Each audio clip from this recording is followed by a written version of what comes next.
교수님 반갑습니다. 네, 안녕하세요. 시간 내주셔서 정말 감사합니다. 네, 감사합니다.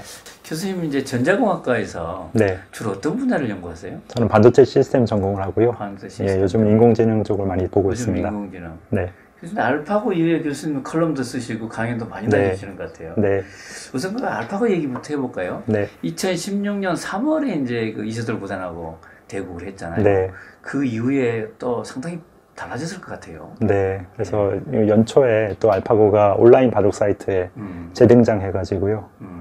금년 연초에 이제 1년까지. 네, 있죠. 네. 작년 연말부터 올해 초에 사이에 한 일주일 사이에 한중일 그 유명한 고수들을 하고 여러 판을 뒀는데요. 60판을 뒀는데 거기서 한 판도 안 지고 60대 0. 60대 0. 예.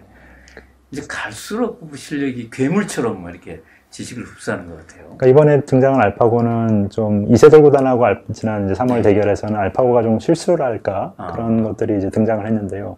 이번에는 그런 거 없이 굉장히 안정적으로 큰 차이는 아니지만은 그냥 쉽게 이기는 그런 모습에 이제 모든 프로들이 다 인정을 했죠. 이제 완전히 사람 눈을 뛰어넘었다. 앞으로 한 판 이기기는 정말 불가능할 것 같다. 거기에 자극을 받아서 이제 뭐 일본이나 중국에서도 네. 그런 유사한 프로그램을 만들고 있잖아요. 네. 그래서 딥젠고 같은 경우는 작년 3월에 그러니까 이세돌 구단하고 알파고 대결을 보고 거기에 자극받아가지고요. 그때 시작한 겁니다. 예, 이제 개인 개발자가 그때 시작했죠. 딥러닝 쪽을 전혀 이제 내 혼자 힘으로는 불가능하겠구나. 그래서 일본 그 대기업 드완고가 돈을 대고요. 동경대 그 딥러닝 연구팀이 붙어가지고 거기서부터 시작을 하거든요. 그래서 불과 한 6개월 만에 이제 프로기사 수준이 됐어요. 조치훈 구단하고 대결해서 딥젠고가 한 판을 이기고요. 요즘에 이제 또 온라인 바둑 사이트에서 이제 딥젠고가 돌아가는데 그 웬만한 기사들이 거의 잘 못 이기거든요. 그리고 아마 조만간 지금 3월에 합니다.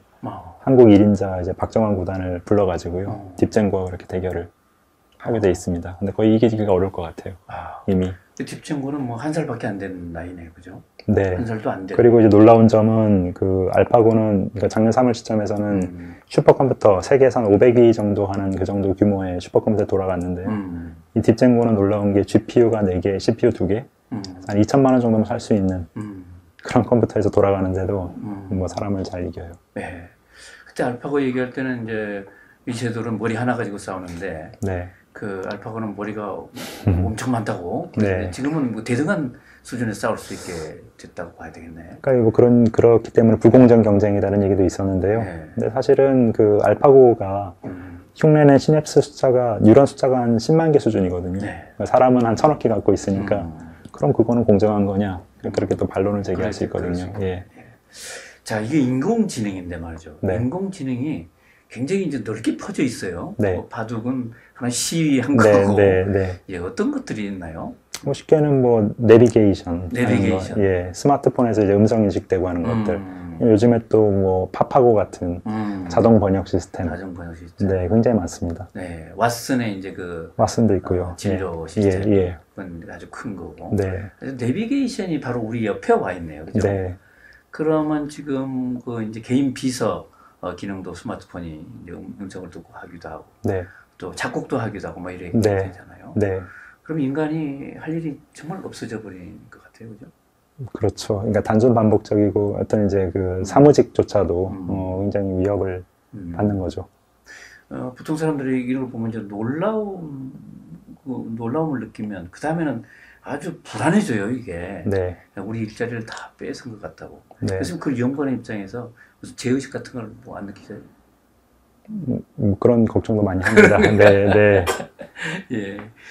예. 선생님 연구실의 학생들은 좀 신나할 것 같아요, 그죠? 뭐 새로운 걸만 많으니까. 예. 이런 사회에서 이제 우리가 어떻게 살아가야 될까요? 네. 우리 비즈니스 하는 사람들은 뭘 이걸 해먹고 살아야 되는데 참.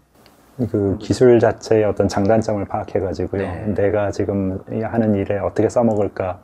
객관적으로 판단하려면 일단 기술을 좀 이해를 해야 되고요. 뭐 과도한 뭐 굉장히 그냥 경외심이라든지 그런 걸 그냥 무작정 갖기보다는 기술 자체를 좀 자꾸 들여다봐야 되는 것 같고요. 두 번째는 이제 유연한 생각. 유연한 생각. 내가 지금까지 해왔던 방식, 그 성공 법칙이 하루아침에 그냥 깨질 수 있다. 깨질 수 있다. 예. 그런 유연한 생각. 예. 그러니까 기술이 새로 나오면서 하루아침에 없어진 직업들이 굉장히 많거든요. 뭐 바둑뿐만 아니고 그 이전에도 예를 들면 이제 비행기에서 항법사 같은 경우는 굉장히 신의 직장이었거든요. 네. 근데 그게 GPS가 풀리면서 하루아침에 그냥 실업자가 됐거든요. 네. 그런 일들이 이제 빈번하게 일어날 겁니다. 일단은 기술 자체를 좀 이해를 하는 태도가 필요하다. 네. 그렇게 말씀하시네. 그러면 우리가 보통 기술 전문가가 아닌 사람들은 네. 여기 신문 기사를 읽고 뭐 어떻게 좀 그걸 알 수가 있을까요? 전시회도 좀 가보고 그래야 되나? 그러니까 인공지능이 뭐 딥러닝 같은 것들이 네. 이제 그 라이브러리 같은 게 굉장히 잘 돼 있어가지고 조금만 이제 그 관심을 가지면은 그 그냥 온라인 강좌 같은 것도 막 무료로 막 열려 있거든요. 네. 그러니까 직접 해볼 수 있습니다. 네. 그러니까 우리가 지금 그런 걸 모를 때는 굉장히 네. 경외심, 네. 두려움이 네. 있는데 조금 들어가 보면은 이제 그러니까 직접 해보면 안 되는 것도 굉장히 많거든요. 거품이 많이 껴있구나 이런 것도 이제 알 수 있고요. 네. 네. 그 다음으로는 유연한 생각. 네. 이 수업이 리더십 수업이거든요. 네. 리더들이 어떻게 해야 될까 그런 건데 앞으로 인공지능이 그 리더까지 지가 해버리는 거 아닐까요? 말하자면 대통령, 인공지능 대통령. 그런 거 하기는 굉장히 좀 어렵고요. 그러니까 지금 시점에서 보면 인공지능이 잘 하는 분야하고 잘 못하는 분야가 이제 좀 그 차이를 아셔야 되는 것 같은데요. 그러니까 그런 거죠. 컴퓨터가 이해할 수 있게끔 어떤 그 규칙 같은 게 정해져 있고, 바둑 같은 게 대표적인 예인데, 경우의 수는 굉장히 많아요. 복잡한데, 바둑 자체의 어떤 게임의 목표, 규칙은 아주 간단하거든요. 컴퓨터가 이해할 수 있게끔 숫자로 표현할 수 있습니다. 그런 분야. 근데 인생사에서 겪는 모든 문제들이 다 그렇진 않거든요. 그 다음에 또 바둑의 특징이 모든 인포메이션이 다 공개가 돼 있어요. 판 위에 모든 정보가 다 나와 있거든요. 그것만 보고 거기서 최선의 선택을 내리면 됩니다. 그러니까 우리가 살고 오면서 겪는 모든 문제에서 그 조건들이 다 공개되어 있지 않거든요. 다른 사람이 무슨 생각을 하고 있는지 이런 거는 이제 뭐 알기가 어렵지 않습니까? 그러니까 그런 면에 바로 적용하기 좀 어렵게 돼 있어요.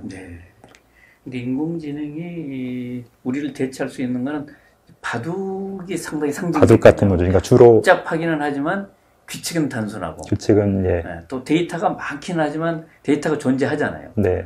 근데 이제 일반 보통 사회생활은 않죠. 그렇지 않잖아요. 그러면 이제 우리가 인간이 필요하고 또 리더십이 필요하고. 네, 그러니까 숫자를 이해하는 것보다 문자를 이해하는 수준이, 그러니까 사람의 말을 이해하는 수준이 훨씬 떨어지고요.